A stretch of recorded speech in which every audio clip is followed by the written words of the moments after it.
And welcome everyone. I am Brian. You are officially Chords and Notes Nation if you are watching this video, and welcome to the bonus track reaction, Rainy Nights. Now, from the information that I received, it is the bonus track on the Japanese edition of the album Fireworks, which I just did a track by track listen and reaction. So look for those. This is, I've done this, I'm going to be finishing off Angra discography, but I have over time been doing that. So make sure you check out the playlists of all the other Angra albums that I have covered and tracks that I have covered. And yes, Shaman, and I did one or two Shamans. I don't know if I did Viper yet. I want to get into more Dr. Sin. That's another band that that I really need to explore. But anyways, so Rainy Nights. Before we get started, you can join me. Please join me on patreon.com/Chords and Notes Nation. There you're going to find some music reactions. You're going to find guitar instruction videos. And you will also find reflections where I go out into the world. I take a photo of something that's inspirational. And when I publish that photo, I have a piece of writing attached to that photo or photos that sort of, is a reflection on my thoughts on what that piece inspired within me, what I saw. And just think of it this way, is like what I'm doing here. It's a reaction to music. That is a reaction to what I'm seeing out in the world. And always trying to make some sort of internal connection that would make sense to you, but definitely makes sense to me, and just kind of expand on my ideas. So if you like what I do here, please go to patreon.com/Chords and Notes Nation. There will be other things there, that are exclusively there. You can also follow me on Rumble, Gettr, Telegram, and Truth Social. Rainy Nights, let's go.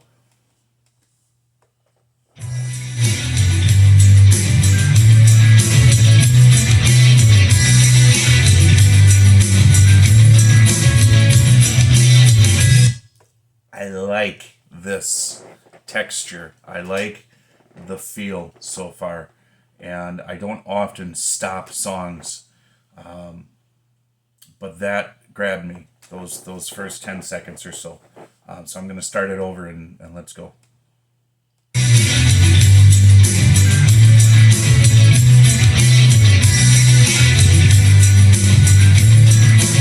like how the bass is more at the forefront.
the strings.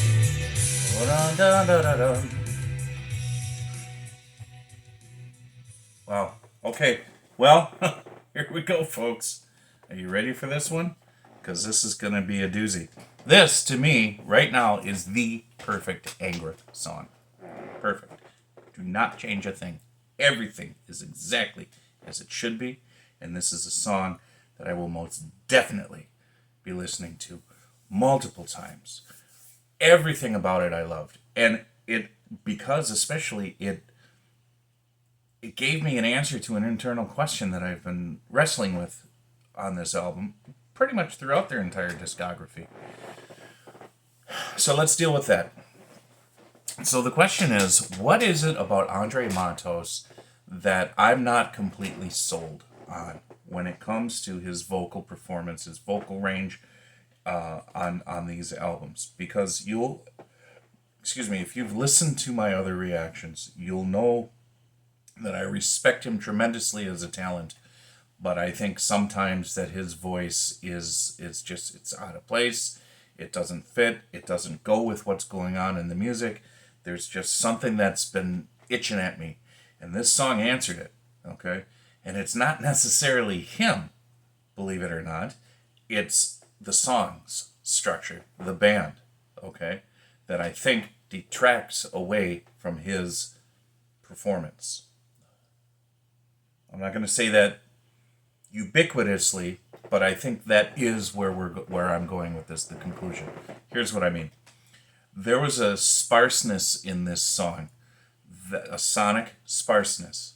You've heard me talk about this before. You have these dense songs where there's every instrument is packing in a lot of notes in a short amount of time, versus where you've got a slower, not necessarily slower, but you've got more space because they're using less notes. They're using more half notes or whole notes, or, instead of 16th notes and 64th notes, or, whatever the case may be. So here you have a 5 minute and 10-second long song, but what you can do, depending on how many notes you're trying to cram in there, is you're going to create this soundscape that's either densely packed or sparsely packed. Here it was more sparse. They didn't lose any of their performance. All of the instruments, I think, were just phenomenal. I loved the drums. The bass was more in the forefront, and I loved what he was doing. The guitars were very appropriate. You had the strings, whether those were actual strings or synthetic strings, I'm not sure, but they were doing some cool things there. But especially with like the harmonic structure behind the vocals, where they're strumming a chord and letting it play out for, maybe it's a whole note or half note, letting it play out for a measure or whatever the case may be. That and of course it's ringing out, but they're not adding any other notes to it, okay? So what that does is it creates a certain amount of space for his voice to come in and to occupy that space. And because of his talent and his vocal range, and he is on the higher side, pitch-wise, that space allows his voice to do what it needs to do. And I've often said that when he hits those higher ranges, it's more of an airy voice. It doesn't have that punch and that grit and that aggressivity. It's more airy and ethereal. And I think what it was in the previous songs, other songs, is when he's up in that range and he's doing what he does best, and the music isn't supporting that the music is really aggressive and sparsely packed. There's this, I don't want to say tension, not in the sense of like, because in music you want to build tension, and then resolve that tension, but there's a tension almost as if there's this competition between the instruments and the voice, and they don't occupy the same space complementary in some of those other songs. And that's why it always sort of seemed to me that he was out of place. Maybe a different vocalist would be better suited. to attack that space, to bring something a little bit different. But it wasn't him. It wasn't. It was, to me, it was the rest of the band needed to back off and support the vocalists in those moments rather than continue on their what they're doing. And he tries to find some sort of space to occupy, which now leads me to believe, because there have been comments over the years, you need to check out Shaman and see what he does with Shaman. So I want to do a little research on that too and see, was Shaman, was he the driving force behind Shaman? Because if he was, and sonically I want to hear what they sound like, have those changes been made where he's featured and they're supporting him, rather than all of them sort of kind of fighting to occupy the same space, which I believe is what's been going on with Angra at this point. So anyways, love this song. Great revelation here. Got not much more to say about it. So Joshua 1:9, read it, get it in your heart, live it, love one another, be well, stay well. God bless you, and I will talk to you in the next video. Bye.